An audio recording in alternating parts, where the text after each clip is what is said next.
جنوبی کوریا میں martial law اٹھانے کے اعلان کے بعد صدر کے چیف آف اسٹاف اور قومی سلامتی کے مشیر نے استعفیٰ دے دیا۔ صدر یون سک یول پر بھی مستعفی ہونے کا دباؤ زور پکڑنے لگا۔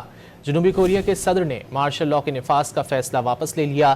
مارشل لا کے اعلان کے خلاف چند گھنٹوں بعد ہی ارکان پارلیمنٹ ایوان میں پہنچے اور مارشل لا کے خلاف قرارداد منظور کی۔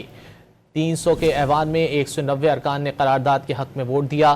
مارشل لا کے نفاذ کا فیصلہ واپس لینے کے بعد اپوزیشن کی جانب سے صدر پر استعفے کے لیے دباؤ ڈالا جا رہا ہے۔ حکومتی جماعت نے صدر سے وزیر دفاع کو برطرف کرنے کا مطالبہ کر دیا۔ مارشل لا کے اعلان کے بعد عوام نے پارلیمنٹ کے باہر جمع ہو کر احتجاج ریکارڈ کرایا۔ صدر نے مارشل لا کے نفاذ کا فیصلہ واپس لے لیا۔ مارشل لا کے اعلان کے خلاف چند گھنٹوں بعد ہی ارکان پارلیمنٹ ایوان میں پہنچے اور مارشل لا کے خلاف قرارداد منظور کی۔ 300 کے ایوان میں 190 ارکان نے قرارداد کے حق میں ووٹ دیا۔ مارشل لا کے نفاذ کا فیصلہ واپس لینے کے بعد اپوزیشن کی جانب سے صدر پر استعفے کے لیے دباؤ ڈالا جا رہا ہے۔ حکومتی جماعت نے صدر سے وزیر دفاع کو برطرف کرنے کا مطالبہ کر دیا۔ مارشل لا کے اعلان کے بعد عوام نے پارلیمنٹ کے باہر جمع ہو کر احتجاج ریکارڈ کرایا۔